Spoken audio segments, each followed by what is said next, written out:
Assalamu alaikum wa rahmatullahi wa barakatuh. Il nous arrive à tous, dans notre vie quotidienne, de connaître des baisses de foi, de ressentir que notre relation à Allah subhanahu wa ta'ala n'est plus la même, de ressentir que notre foi n'est plus au niveau que l'on voudrait. Parce que une routine s'installe, parce que des péchés nous dépassent, parce que notre vie quotidienne prend le pas sur ce qu'Allah subhanahu wa ta'ala aime et agrée. Donc voici 10 conseils tirés du livre d'Allah et de la sunna de son messager sallallahu alayhi wa sallam qui vont nous aider à augmenter notre foi et à retrouver cette relation que l'on voudrait avoir avec Allah subhanahu wa ta'ala. Le premier conseil est d'invoquer Allah subhanahu wa ta'ala sincèrement et constamment.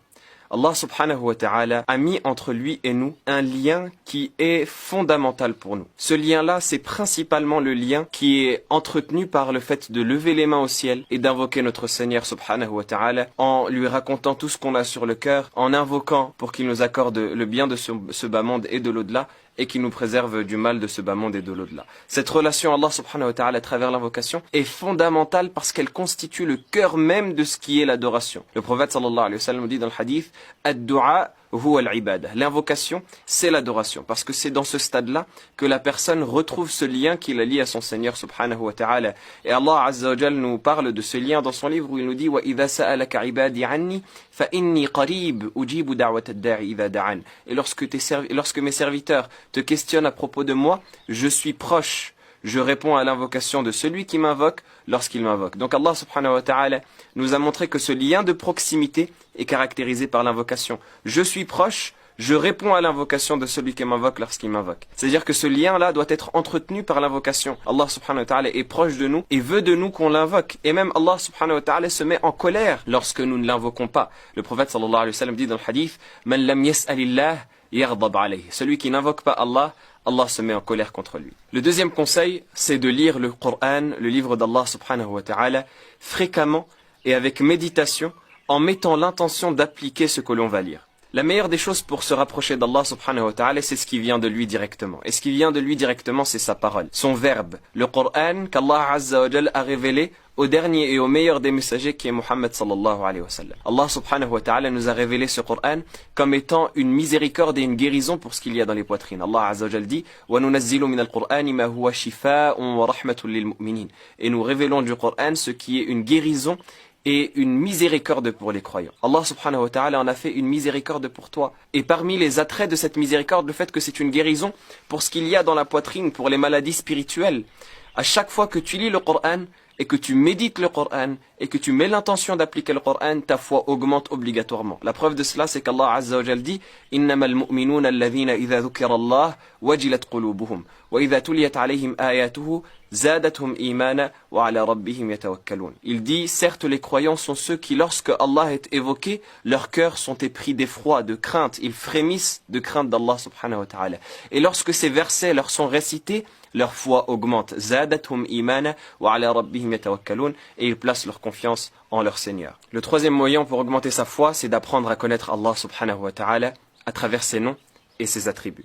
On ne peut pas prétendre à être proche d'Allah subhanahu wa ta'ala si on ne le connaît pas. On ne peut pas prétendre à être proche d'Allah subhanahu wa ta'ala si on ignore même qui est notre Seigneur. Et le meilleur moyen qu'Allah subhanahu wa ta'ala nous a donné pour le connaître, c'est la manière dont il s'est décrit pour nous dans son livre et dans la sunna de son prophète sallallahu alayhi wa sallam, c'est-à-dire à travers les noms qu'il s'est donnés et les attributs qu'il s'est accordés. Et combien de noms et d'attributs connais-tu avec leur signification? Comment connais-tu ton Seigneur? Qui est Allah subhanahu wa ta'ala pour toi? Qu'est-ce que tu connais de ton Seigneur, toi qui peut-être connais beaucoup de choses, et c'est le cas pour nous tous, beaucoup de choses de la vie d'ici-bas, beaucoup de choses des loisirs, des futilités ou des sciences profanes. Toi qui connais autant de choses, qu'est-ce que tu connais de ton Seigneur? Qu'est-ce que tu connais de celui qui t'a créé? Combien de noms avec leur signification connais-tu? Et on remarque que notre vie quotidienne tend à nous faire oublier Allah subhanahu wa ta'ala. On rentre dans une routine, comme on disait, qui nous fait oublier Allah, qui nous éloigne de nos fondamentaux, qui nous éloigne de nos préoccupations principales, qui est de connaître Allah et d'apprendre à l'adorer. Eh bien, le fait de se concentrer sur les noms d'Allah subhanahu wa ta'ala et ses attributs, de revenir à cette base, ça nous aide à réapprendre à connaître notre Seigneur subhanahu wa ta'ala. Lorsqu'on apprend que Allah est Ar-Rahman, Ar-Rahim, le tout miséricordieux, le très miséricordieux, eh bien on en apprend plus sur la miséricorde de notre Seigneur. On en apprend plus sur le fait qu'Allah subhanahu wa ta'ala veut notre bien et qu'Allah azza wa jal est clément envers nous. Allah subhanahu wa ta'ala nous dit Yuridu Allahu bikumul yusra wa la yuridu bikumul usra. Allah veut pour vous la facilité, il ne veut pas pour vous la difficulté. Lorsqu'on sait qu'Allah subhanahu wa ta'ala est Al-Qawi, Al-Aziz, le fort et le glorieux, eh bien on place notre confiance sur Allah subhanahu wa ta'ala et on n'espère plus en personne d'autre parmi les êtres humains. Allah Azza wa Jal est le fort. Tu as avec toi Al-Qawi, le fort, Al-Aziz, le glorieux. Qui, après cela, peut t'apporter un bien ou peut te toucher par un mal? Personne, si ce n'est par la permission d'Allah subhanahu wa ta'ala. Lorsque tu sais qu'Allah subhanahu wa ta'ala est Al-Hasib, Al-Raqib, celui qui note les actes de ses serviteurs et qui les surveille, eh bien tu fais attention à ce que tu fais. Parce que tu sais qu'Allah subhanahu wa ta'ala te surveille, t'observe et qu'il consigne tes œuvres pour te les présenter le jour de la résurrection, le jour où il te jugera en aparté sans qu'il n'y ait entre toi et entre lui d'interprète. Et si tu sais qu'Allah est Al-Ahad, As-Samad, l'unique, celui vers qui les créatures se tournent dans leurs demandes, eh bien tu te tourneras exclusivement vers Allah subhanahu wa ta'ala dans tout ce que tu veux, ici-bas et dans l'au-delà, et tu ne demanderas plus rien à personne d'autre qu'Allah subhanahu wa ta'ala, parce que tu sauras qu'Allah est le seul digne d'être adoré, le seul qui mérite ton culte, le seul qui mérite tes invocations, et le seul qui est prompt à t'accorder ce que tu as demandé. Le quatrième point pour augmenter sa foi, c'est évoquer Allah subhanahu wa ta'ala constamment. C'est-à-dire avoir le rappel d'Allah subhanahu wa ta'ala constamment sur la langue. Parce que le but de connaître Allah subhanahu wa ta'ala, c'est de fortifier notre lien avec lui dont on parlait. Ce lien qui nous lie à lui, le but, à travers le fait de le connaître, c'est de le fortifier. Et comment le fortifier si ce n'est en l'entretenant quotidiennement? Il faut l'entretenir quotidiennement en se rappelant tous les jours d'Allah subhanahu wa ta'ala et en évoquant Allah subhanahu wa ta'ala tous les jours. C'est-à-dire l'évoquer par les formules que le prophète sallallahu alayhi wa sallam nous a enseigné à répéter pour que ça nous serve de méditation. On doit prononcer ces formules en réfléchissant à leur sens. Subhanallah, qu'Allah soit exempté de tout défaut. Alhamdulillah, la louange exclusive est à Allah. Allahu Akbar, Allah est plus grand que toute autre chose. La ilaha illallah, nulle divinité ne mérite d'être adorée en dehors d'Allah. Répétez ces formules constamment et méditez sur ce lien qui nous lie à Allah. Et lorsqu'on évoque Allah subhanahu wa ta'ala, Allah nous le rend par encore meilleur. Allah Azza wa Jal dit dans le verset Fadhkuruni adhkurkum.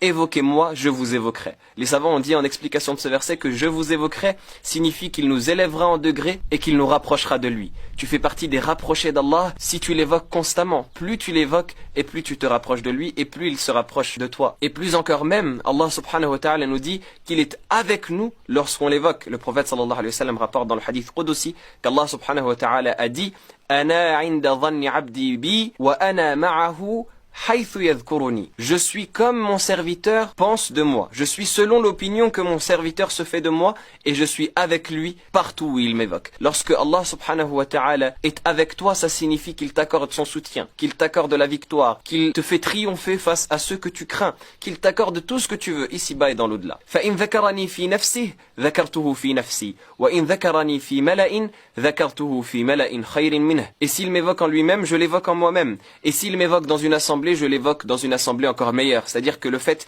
d'évoquer Allah dans une assemblée, rappeler Allah subhanahu wa ta'ala à toi-même et à tes amis et à ceux que tu fréquentes, c'est encore meilleur parce qu'Allah subhanahu wa ta'ala t'accorde une récompense supplémentaire qui est de t'évoquer auprès de l'assise la plus haute des anges qui sont rapprochés de lui. Le cinquième conseil pour augmenter sa foi, c'est de méditer sur la création d'Allah. La création immense, illustre, exceptionnelle, merveilleuse qu'Allah subhanahu wa ta'ala a placée sur cette terre est une preuve indubitable de son existence. Et donc plus on va méditer sur la création, plus on va se rapprocher du Créateur et plus on va prendre conscience du bienfait du Créateur sur nous et être reconnaissant envers lui. Allah subhanahu wa ta'ala nous a mis cette création et nous a demandé de méditer pour arriver à lui. Lorsqu'Allah subhanahu wa ta'ala nous parle de sa création dans le Coran, il dit « Inna fi khalqis samawat wal-ard wa ikhtilafi al-layli wan-nahar la ayatin li ulil albab » Il y a certes dans la création des cieux et de la terre et dans l'alternance de la nuit et du jour des signes pour ceux qui réfléchissent. Alladhina yadhkuruna Allaha qiyaman wa qu'udan wa ala junubihim wa yatafakkaruna fi khalqis samawati wal-ard. Rabbana ma khalaqta hadha batilan subhanak faqina adhaban nar. Ceux qui évoquent Allah debout, assis et sur leur flanc et qui méditent sur la création des cieux et de la terre, Seigneur, tu n'as pas créé cela en vain. Gloire à toi, préserve-nous du châtiment de l'enfer. Allah subhanahu wa ta'ala nous invite à plusieurs passages du Coran à méditer sur cette création immense et illustre. أفلا ينظرون إلى الإبل كيف خلقت وإلى السماء كيف رفعت وإلى الجبال كيف نصبت وإلى الأرض كيف سطحت. Ne médite-t-il pas sur le chameau, comment est-ce qu'il a été créé, et sur le ciel, comment est-ce qu'il a été élevé, sur les montagnes, comment est-ce qu'elles ont été placées, et sur la terre, comment est-ce qu'elle a été nivelée. Toutes ces créatures nous amènent vers le Créateur dans notre méditation parce que lorsqu'on se rend compte de l'immensité de ces créatures et de la merveille qu'Allah subhanahu wa ta'ala a créée, eh bien on se rend compte que le Créateur est d'autant plus grand et d'autant plus majestueux et donc on glorifie Allah subhanahu wa ta'ala et on se rapproche de lui. Et c'est pour cela qu'il est rapporté de certains compagnons qu'ils disaient « Tafakkuru sa'ah khayrun min qiyami laylah » Une méditation d'une heure, c'est mieux que prier toute une nuit. Parce que dans cette méditation d'une heure, tu vas te rapprocher d'Allah subhanahu wa ta'ala à travers la foi. Et si tu le fais sincèrement, c'est mieux qu'une personne qui prie, mais qui n'a pas son cœur présent dans sa prière. Le 6e conseil, c'est de se concentrer sur l'adoration et la pratique. Et d'essayer au maximum de délaisser les péchés.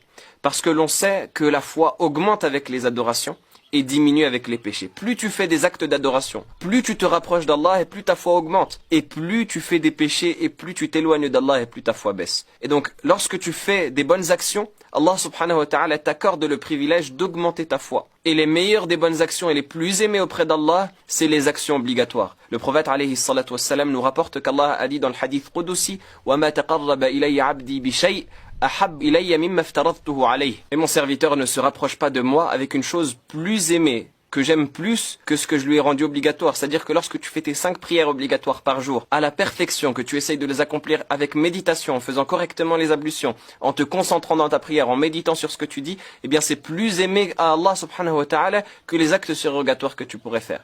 Et Allah azza wa jal dit dans la suite du hadith, وَلَا يَزَالُ عَبْدِي يَتَقَرَّبُ إِلَيَّ بِالنَّوَافِلِ حَتَّى أُحِبَّهُ. Et mon serviteur ne cesse de se rapprocher de moi avec les actes surrogatoires jusqu'à ce que je l'aime. فَإِذَا أَحْبَبْتُهُ كُنْتُ سَمْعَهُ الَّذِي يَسْمَعُ بِهِ وَبَصَرَهُ الَّذِي يبصر به ويده التي يبطش بها ورجله التي يمشي بها ولئن سألني لأعطينه ولئن استعاذني لأعيذنه. Et lorsque je l'aime, je deviens l'ouïe avec laquelle il entend, la vue avec laquelle il voit, la main avec laquelle il l'attrape, la jambe avec laquelle il marche. C'est-à-dire qu'Allah subhanahu wa ta'ala guide ta vue, guide ton ouïe, guide ta main, guide tes pas et ne te fait commettre que ce qui est bon et ce qui est pur. Et s'il me demande, je lui donne. Et s'il me demande protection, je lui accorde. Allah subhanahu wa ta'ala te rapproche de lui au point où chaque chose que tu vas demander, il te l'accorde et il te la donne.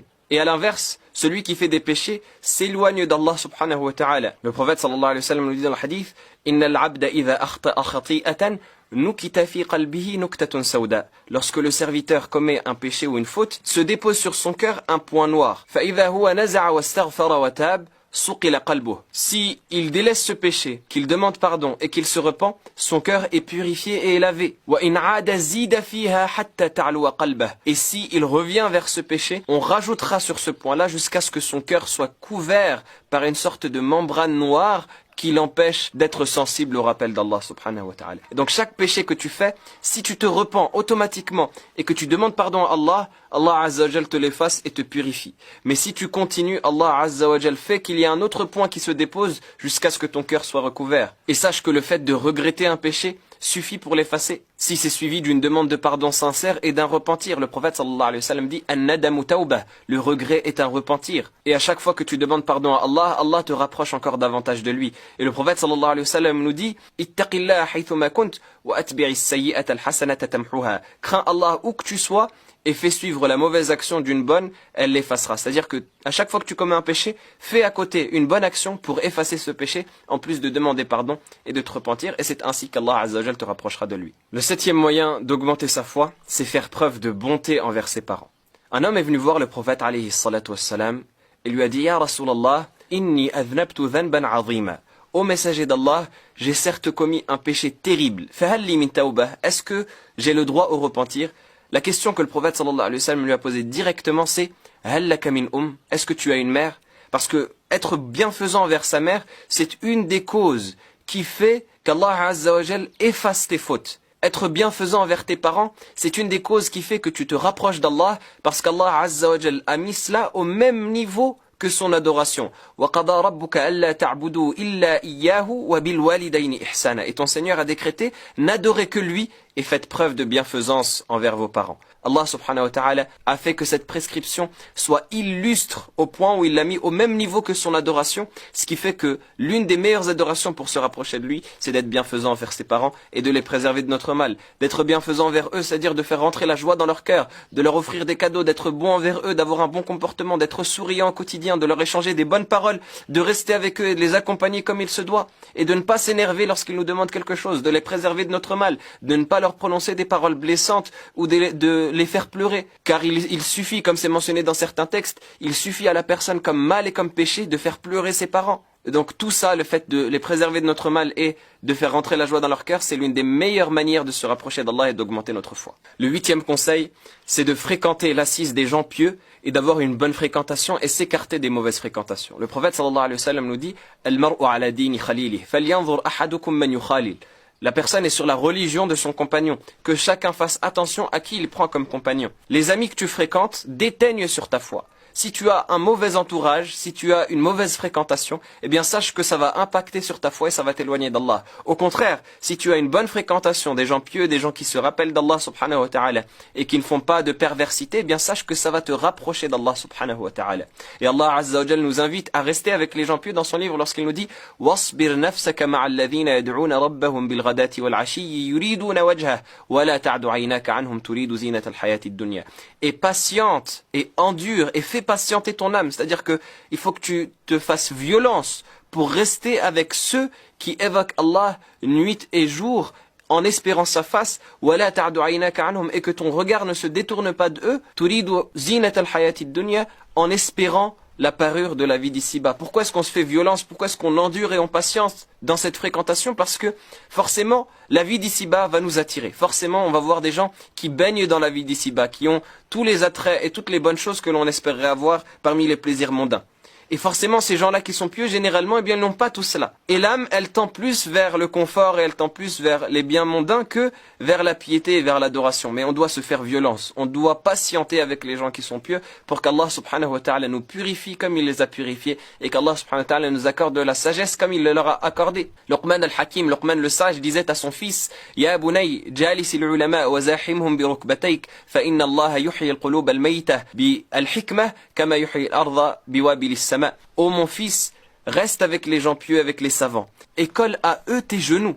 Colle tes genoux à eux pour dire colle-les, reste constamment avec eux, car Allah fait revivre les cœurs morts avec la sagesse, comme il fait revivre la terre morte avec la pluie du ciel. Et dans le hadith bien connu, le prophète sallallahu alayhi wa sallam compare la bonne fréquentation à quelqu'un qui porte du parfum, soit il t'en met, soit eh bien il te rend joyeux avec sa bonne odeur, et quelqu'un qui a une mauvaise fréquentation est comparable à un forgeron qui soit va brûler tes vêtements ou alors va te déranger avec son odeur pestilentielle. À toi de voir qui tu fréquentes et sache que ta foi sera déterminée grandement par la fréquentation et par le cadre dans lequel tu vivras. Le 9e conseil, c'est de visiter les tombes, visiter les cimetières, assister à un lavage mortuaire, visiter les gens malades dans les hôpitaux, c'est-à-dire aller vers ceux qui n'ont rien, visiter également les orphelinats, aller vers ceux qui n'ont rien, qui ont tout perdu, que ce soit par la mort ou que ce soit par la maladie, pour se rappeler de notre situation et pour que ça nous serve de rappel. Le prophète sallallahu alayhi wa sallam nous dit dans le hadith, Ala inni kuntu nahaytukum an ziyarati al-qubur,